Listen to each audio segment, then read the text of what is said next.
teman-teman ya. Jadi tadi saya jelasin ya bahwa Pancasila adalah di mana Pancasila itu menggambarkan bahwa kita adalah makhluk Tuhan. Ya. Jadi kalau kita ngomongin soal makhluk Tuhan, berarti ada hak-hak dasar, ada kodrat yang menempel pada diri kita, dan itu harus dihargai karena itu pemberian Tuhan. Itu adalah anugerah. Yang manusia lain nggak bisa ganggu gugat. Gitu ya. Dan kemudian tanpa terjadinya atau tanpa terpenuhinya hak-hak dasar itu, manusianya nggak bisa hidup dengan layak. Gitu. Ya. Jadi ini adalah hak-hak dasar. Gitu. Makanya harus dilindungi. Kalau enggak, dia tidak bisa menjadi manusia yang utuh atau sepenuhnya. Lalu kemudian pengertiannya pasti teman-teman juga paham ya bahwa hak asasi manusia itu melekat sejak lahir, lalu kemudian terkait dengan kita sebagai makhluk Tuhan, lalu kemudian kita juga belajar bahwa Pancasila sangat menghargai itu. Kenapa Indonesia punya Pancasila itu karena kita dari dulu sudah menghargai hak asasi manusia. Ya. Kalau bahkan teman-teman maaf ya, di kerajaan Sriwijaya aja, kerajaan Sriwijaya itu Buddha. Dia bahkan membuat universitas ataupun universitas, kalau sekarang kita nyebutnya universitas ya, dulu mungkin tempat belajar gitu ya, khusus untuk agama Buddha.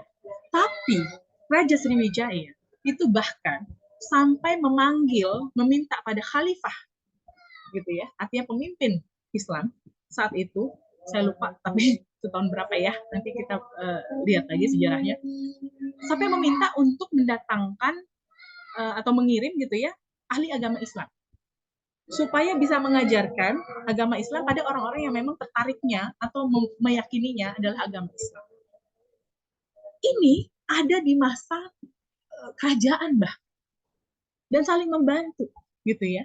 Tidak ada kemudian saling menghina karena memang ajaran agama itu tidak pernah mengajarkan untuk saling menghina keyakinan masing-masing. Justru membiarkan gitu ya, siapa yang memang ingin keyakinnya yang ini agamanya ya silahkan kasih sarana belajarnya, yang pengennya ini silahkan. Tapi itu kenapa ya, salah satunya juga adalah bahwa pada saat kita meyakini sesuatu maka pelajarilah dengan baik.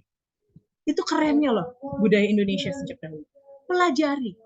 Jadi pada saat kita meyakini sesuatu, kita meyakini dengan pemahaman dan hati. Gimana nggak keren bangsa Indonesia kan ya, luar biasa loh.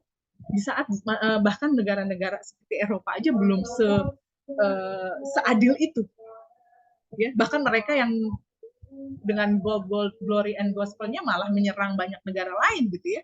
Kalau kita nyambungin ke ilmu ekonomi, karena kita di Fakultas Ekonomi dan Bisnis, ya memang dulu masanya adalah teorinya adalah mereka untuk ekonomi internasionalnya itu adalah merkantilisme, cari emas sebanyak mungkin walaupun harus menguasai negara lain gitu ya. Dari mana dia ngehargain HAM? Jadi jangan mau kemudian dibilang orang Indonesia itu tidak memahami HAM, tidak menghargai hak asasi manusia, karena justru kita yang duluan. Gitu. Sedangkan banyak negara-negara maju yang mungkin HAM-nya juga masih tebang pilih ya, artinya mana yang mereka dukung, mereka kenceng gitu ngomongin HAM.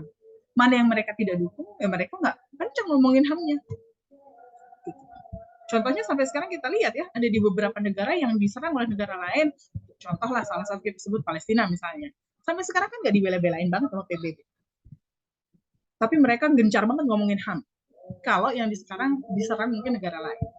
Dan ini banyak terjadi di negara-negara lainnya. Tergantung kepentingannya apa.